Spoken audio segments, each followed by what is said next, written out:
son ecosistemas que están en la transición entre la tierra y el océano. Y en esa transición es donde pasan cosas, en las fronteras pasan las cosas, pasa el comercio, pasa la historia, la cultura, y en la biología pasa lo mismo, ¿no? Donde hay transiciones uno tiene un bullir de vida, biodiversidad, especies adaptándose continuamente a situaciones extremas y son ambientes además muy productivos desde el punto de vista de la pesca.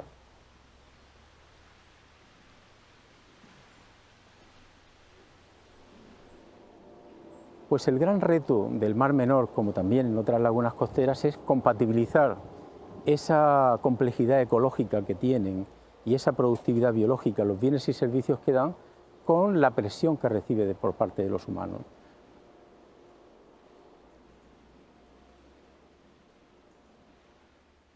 Porque precisamente por todos esos beneficios que aportan, pues los humanos tendemos a sobreexplotarlas.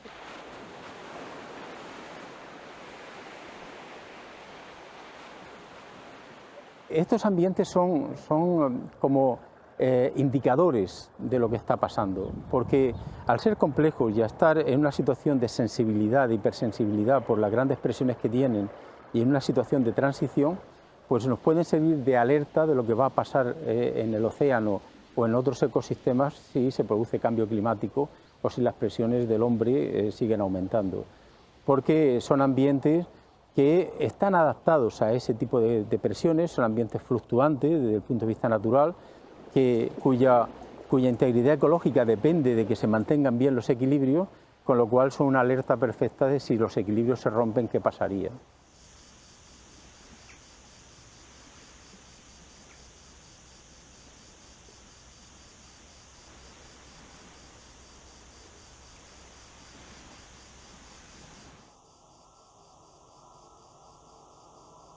El Mar Menor viene sufriendo presiones humanas desde muy antiguo.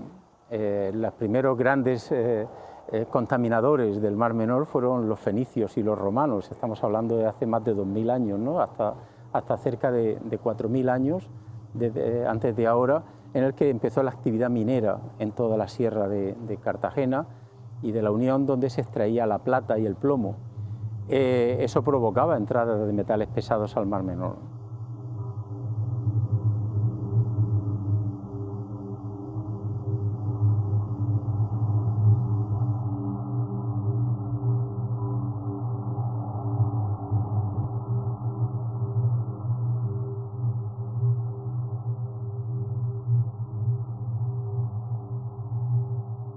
Luego ya en los años medievales, ¿no? En la Edad Media, pues se deforestó toda la zona para ponerla en práctica agrícola, ¿no? Y eso produjo también pues, que aumentaran las tasas de sedimentación y la escorrentía, ¿no? de sedimentos.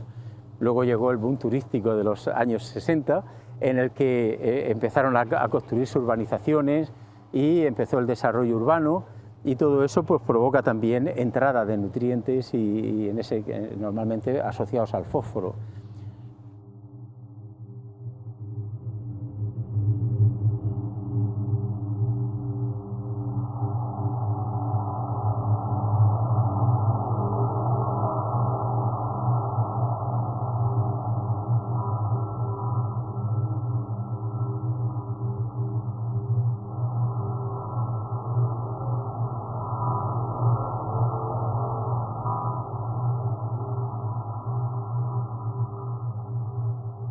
Y finalmente, en los años 90, pues hubo un cambio de régimen agrícola y se cambió una agricultura tradicional de secano por una agricultura basada en regadío que provocó que volvieran a entrar nutrientes y entonces empezó un proceso de eutrofización.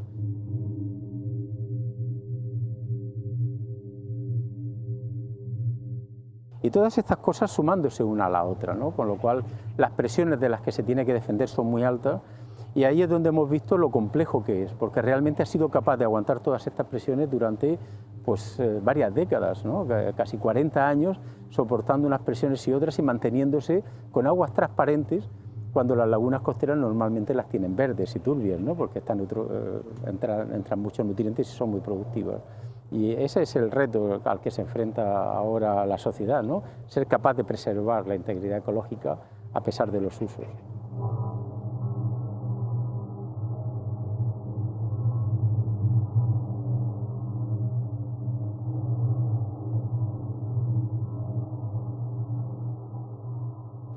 Bueno, a veces el gran problema que tiene la conservación es que solo se fija en lo evidente, ¿no? En lo grande.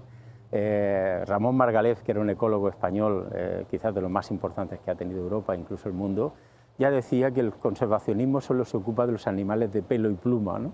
Las aves y los mamíferos. Ahora cada vez más, y sobre todo con la fotografía submarina, nos fijamos también en los opistobranquios, que son muy coloridos, y en algunos peces.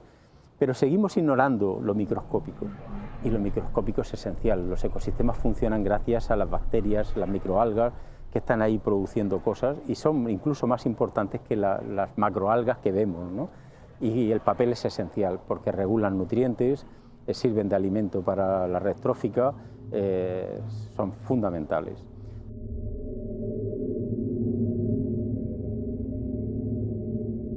Ahí podríamos diferenciar las que están en la columna de agua de las que están en el sedimento. Claro, las de la columna de agua, si proliferan demasiado, son un problema porque el agua se pone verde, la luz no llega al fondo y entonces todo lo que hay por debajo podría incluso morirse.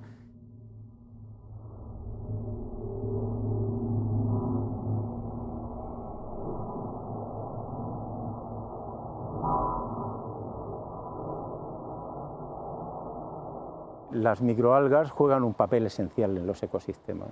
Es decir, la vida no está en peligro. La vida siempre saldrá adelante, nosotros podremos provocar una extinción masiva de especies, eso acabará con nosotros, pero la vida se rehará y ha sobrevivido ya a muchas extinciones.